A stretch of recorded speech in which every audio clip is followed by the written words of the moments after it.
Hello friends, welcome back to my channel Cookcooking Recipes.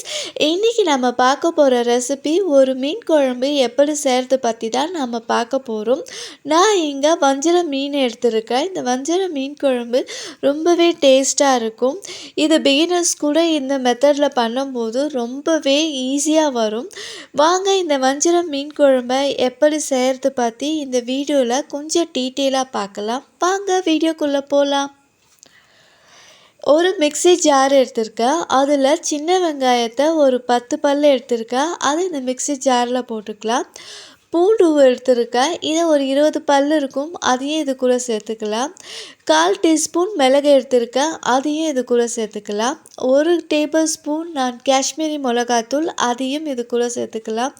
வீட்டில் அரைச்ச கலந்த மிளகாய்த்தூளை 2 டீஸ்பூன் சேர்த்துருக்கிறேன். தனி மிளகாய்த்தூள் 1 டீஸ்பூன் சேர்த்துருக்கேன். பழுத்த பெரிய தக்காளியை 1 எடுத்திருக்கேன். அதையும் இது கூட சேர்த்து தண்ணியை ஊற்றி நல்லா மையின்னு இதை பேஸ்டாக நம்ம அரைச்சி எடுத்துக்கணும். இது போல் கன்சிஸ்டன்சியில் நமக்கு தேவைப்படுது. ஒரு பவுலில் நான் ஒரு பெரிய எலுமிச்சை சைஸுள்ள புளியை எடுத்திருக்கேன். அதை நம்ம சுடு தண்ணியில் ஊற்றி நல்லா ஊற வச்சுக்கலாம். பச்சை தண்ணியில் ஊற்றினாக்கா லேட் ஆகும். ஒரு அரை ஹவர் வெயிட் பண்ணியிருக்கணும். சுட தண்ணியாக இருந்தாக்கா ஒரு 10 மினிட்ஸில் அது நல்லா வெந்து வந்துடும். நான் இந்த மீன் குழம்பு பண்ண ஒரு மண் சட்டி எடுத்திருக்கேன். அதை நல்லா சூடான பிறகு 1/4 கப்பு எண்ணெய் ஊற்றிருக்கேன், நல்லெண்ணெயை. இங்கே 1/4 டேபிள் ஸ்பூன் நான் இங்கே கடுகை போட்டு நல்லா பொரித்து எடுத்துக்கலாம். கூடவே இங்கே 1/4 டீஸ்பூன் சீரகத்தையும் போட்டுக்கலாம். அதே போல் 1/4 டீஸ்பூன் வெந்தயத்தையும் போட்டுக்கலாம். இங்கே 10 உரிச்ச பூண்டை எடுத்திருக்கேன். அதையும் இது கூட சேர்த்துக்கலாம். ஒரு 20 பல் சின்ன வெங்காயத்தை எடுத்துருக்கலாம். அதை நான் பொடியாக கட் பண்ணி இது கூடயும் சேர்த்துக்கிறேன். உங்கள் காரத்துக்கு தகுந்தா போல் பச்சை மிளகாவையும் நீங்கள் சேர்த்துக்கலாம். நான் இங்கே 2 எடுத்துருக்கேன். அது கடைசியாக நாம் கருவேப்பிலையும் சேர்த்துக்கலாம். இது எல்லாத்தையும் நல்லா பொன்னிறமாக கண்ணாடி பதம் வர வரைக்கும் நல்லா வறுத்து எடுத்துக்கலாம். இந்த டிஷ்ஷுக்கு தேவையான உப்பையும் நாம் இங்கே சேர்த்துக்கலாம்.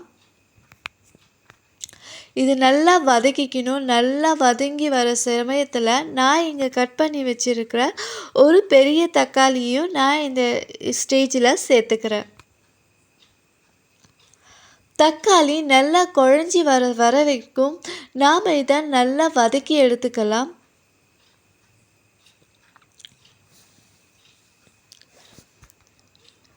மினிமம் ஒரு 10 நிமிஷம் ஆகும். இந்த தக்காளி நல்லா குழஞ்சி வர சமயத்தில் நான் இங்கே ஏற்கனவே அரைச்சி வச்சுருக்கிற அந்த மசாலா விழுதை இந்த ஸ்டேஜில் நான் இங்கே சேர்த்துக்கிறேன்.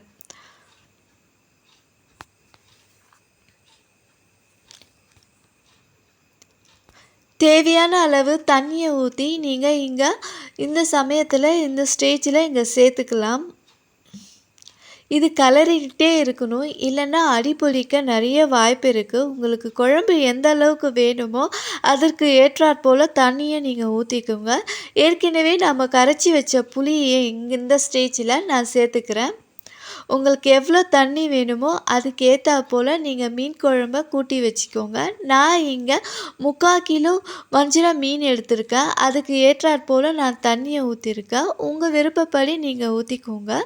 இந்த ஸ்டேஜில் நல்லா கொதி வரும்போது நான் இங்கே முதல்ல அரைச்ச தேங்காய் பாலை ஒரு பவுல் சைஸ்க்கு நான் இங்கே ஊற்றிருக்கேன்.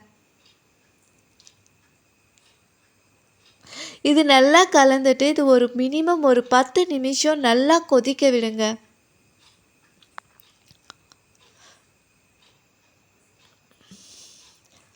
மீன் குழம்பு நல்லா கொதிச்சிட்டு வர சமயத்தில் நாம் இங்கே ஆல்ரெடி க்ளீன் பண்ணி வச்சுருக்கிற மீனை 1 by 1 நாம் இங்கே ஸ்டேஜில் நாம் சேர்த்துக்கலாம்.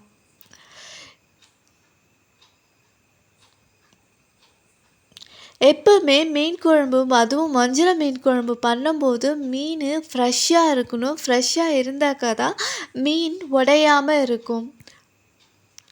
மீன் போட்ட பிறகு நீங்கள் ஒரு லிட்டை போட்டு ஒரு 3 நிமிஷம் நல்லா கொதிக்க விடுங்க. ஹை ஃப்ளேமில் நல்லா கொதித்து வந்த சமயத்தில் பார்த்தீங்கன்னா மீன் குழம்பு நல்லா தலை தலைன்னு கொதித்து வந்திருக்கு. இந்த வீடியோ உங்களுக்கு பிடிச்சிருந்தா உங்கள் ஃப்ரெண்ட்ஸ் அண்ட் ஃபேமிலிக்கு ஷேர் பண்ணுங்கள். என்னுடைய சேனலுக்கு சப்ஸ்கிரைப் பண்ணுங்கள். Thanks friends.